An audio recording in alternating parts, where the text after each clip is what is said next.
Hello guys, coming to the string buffer class.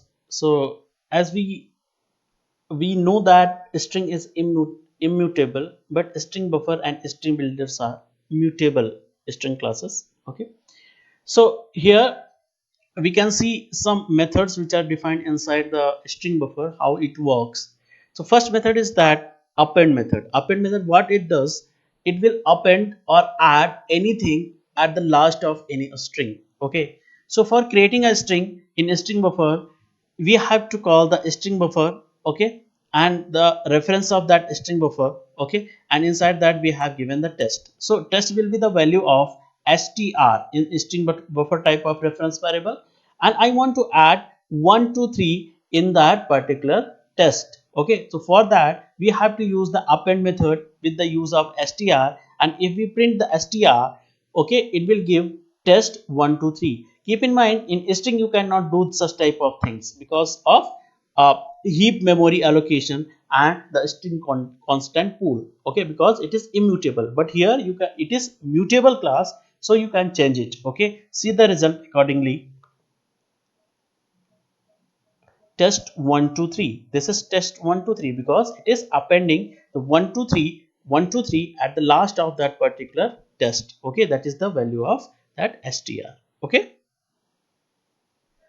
now coming to the next example, the example of insert method. Over here we have the same value, we have test, and I want to insert the 1 2 3 in the third place of that particular string. Okay, so what will be the third place? 0 1 2.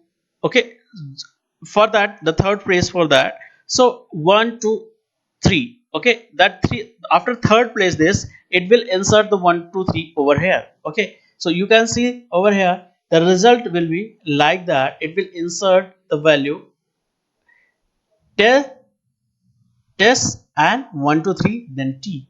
Okay, so in a particular location, if you want to insert any value, so first of all you have to give the index number, and after that the value what you wanted to insert.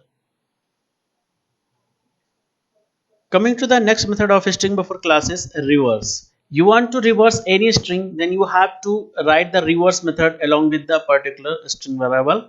Okay, here my string is hello. I want to write it in the reverse order, then OLLEH. Then we have to use the reverse method. You can see the resultant over here, OLLEH. That is the resultant of that particular reverse. Okay, this is the method of string buffer class. Coming to the next method of string buffer is what? Replace. Okay, here what I want to do, I want to replace Java. What is my actual string? Hello world. Okay, I want to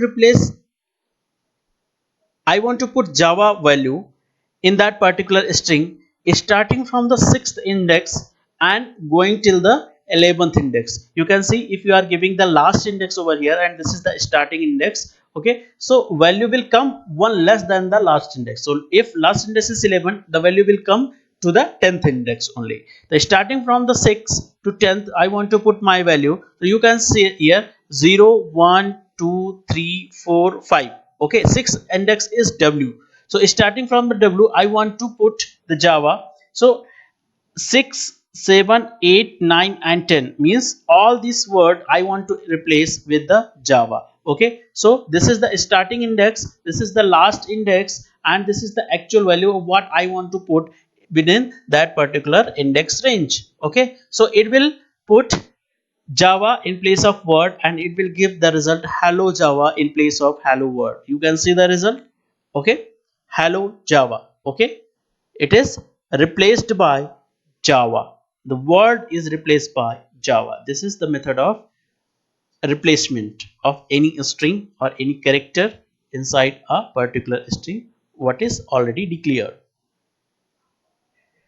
Another method of string is capacity. So by default capacity of a string is 16. Okay, so here you can see that till the 16 it will easily accept the characters. If you run that particular thing, it will give you the result the 16. The 16 is the capacity one time a string can take the values. Okay, if it will go beyond.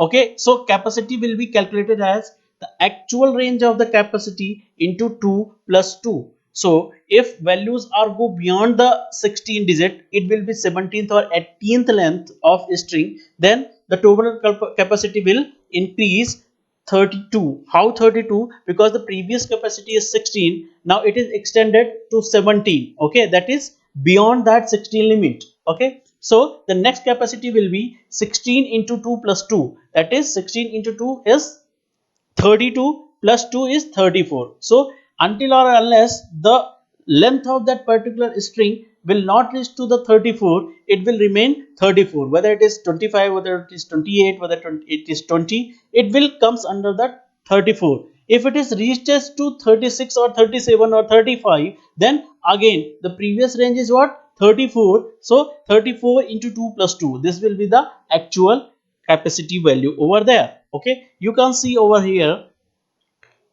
So here you can see what will be the capacity of by default 16, and another method is ensure capacity. It will tell the user that your capacity will not go less than that particular capacity. Okay, so here we have given capacity as 30. So 30 is beyond the 16. So what will be the range of that 30? 16 into 2 plus 2, 16 into 2, 32 plus 2, 34. So that ensure capacity will come under the 34. Okay, and it will give you the result as 34. The capacity of this one will give the 34. You can see the result over here. Previously it was 16. Now it has ensured that your capacity will not degrade less than the 30. Then the range of 30 will be 34, because it will exist in the capacity range of 34, because it is greater than the 16.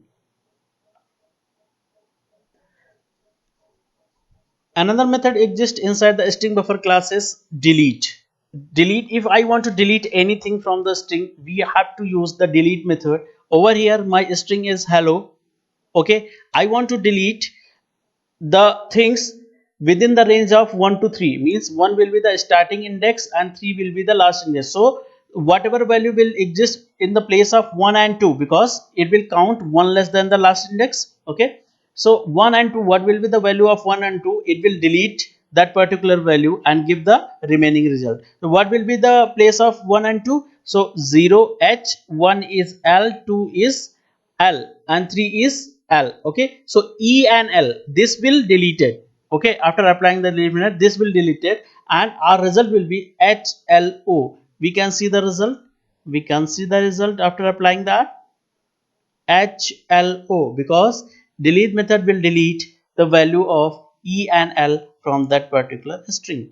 So in this way we can search for the different type of methods exist inside the string buffer class, and easily we can apply to modify or manipulate our string.